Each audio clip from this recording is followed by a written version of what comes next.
What's going on everybody, it's Sean here and I'm back today to give you guys a review of the Air Jordan 1 High Zoom in the white and racer blue color. This pair dropped on March 14th for $175 US or $230 here in Canada. The official colorway for this shoe is white, racer blue, and white. And to my surprise, this was actually a pretty limited release. Here in Toronto, I could be mistaken, but I believe only our 306 Young Jordan store got them, along with online through Nike Sneakers through the Canadian Nike website. So I managed to grab a pair through Sneakers, and safe to say I actually like this shoe a lot more now that I have them in hand. So these Racer Blues is basically the follow-up version to the initial Air Jordan 1 Zoom, which had that 3M iridescent upper. If you guys haven't seen that review, I'll add the link to that video down below. For this pair, in comparison, it's much simpler, much cleaner, and much better. Diving straight in, so the toe box of these Jordan 1s is constructed using a smooth white leather. The quality on this leather felt decent. It wasn't the best leather I've ever seen, but it wasn't terrible either. Surrounding the outer edges of the toe box, here we have this patent leather in gray, which gives off a nice contrast against the white leather. The mid panels of both sides of the shoe are also done in that same white leather, and then overlaid on top we have this translucent plastic swoosh. On the lateral side, you'll also see this small tag which has Zoom branding on it, which is a nod to the fact that this shoe incorporates Nike Zoom Air technology. Above this, we have this translucent TPU wing, and on the lateral side, we have the Air Jordan Wings logo stamped on in white. You'll also notice that these wings are not entirely attached to the shoe, and you can move them back, revealing this mesh construction surrounding the top half of the back heel. Wrapping around the back heel of the shoe, we again have that translucent TPU, and combining these TPU overlays with the patent leather, in my opinion at least, it gives off a very futuristic vibe.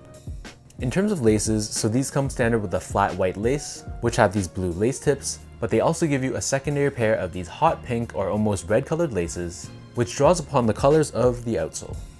Underneath the laces, we have your traditional white nylon tongue, but at the very top, instead of your traditional nylon or leather tag, for this shoe we have a plastic tag, which has the Zoom Air branding done in silver.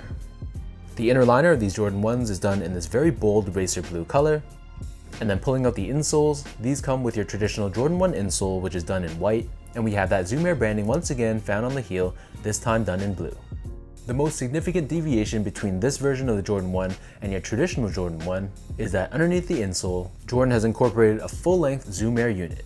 So this runs from heel to toe, and it sits directly underneath the insole, giving you that extra added comfort. The upper of these Jordan 1s sits atop this all white colored midsole, and then turning these guys over to the bottom, here we have this translucent icy blue outsole, which reveals a gradient finish underneath, which goes from blue on the heel to that hot pink at the top. From a sizing standpoint, so my feet measures as a true size 10, slightly on the wider side, and I would definitely recommend going up a half size for this pair. It does fit more snug than your traditional Jordan 1, and that's because that Zoom Air unit, which I showed you guys earlier, it basically sits on top of the base of the sneaker, which in turn elevates your foot to the top of the shoe that much higher. So for me, it wasn't the length or the width of the shoe that was impacted, it was more so the depth of the shoe, with my feet sitting that much higher and touching the top of the sneaker. So I usually wear between a 10 or a 10.5 in most of my Jordan 1s, and these guys in a 10.5 was perfect. Next up, from a comfort standpoint, so with the inclusion of the Zoom Air, it creates a very unique and very interesting sensation on feet. Whereas your typical Jordan 1 feels pretty flat to the ground, pretty firm in this case, and is much more of that responsive and bounce back feeling that Zoom Air usually provides.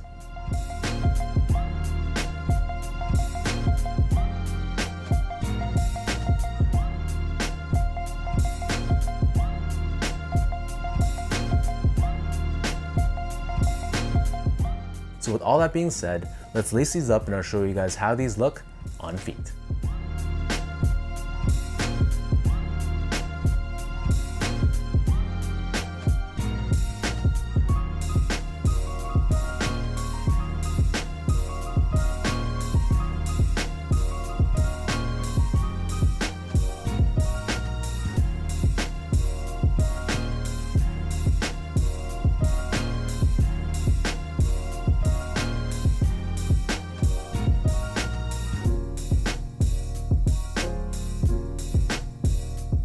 When I first saw images of this shoe, I was kind of on the fence, but then again, as I said earlier, getting these in hand, I became a pretty big fan.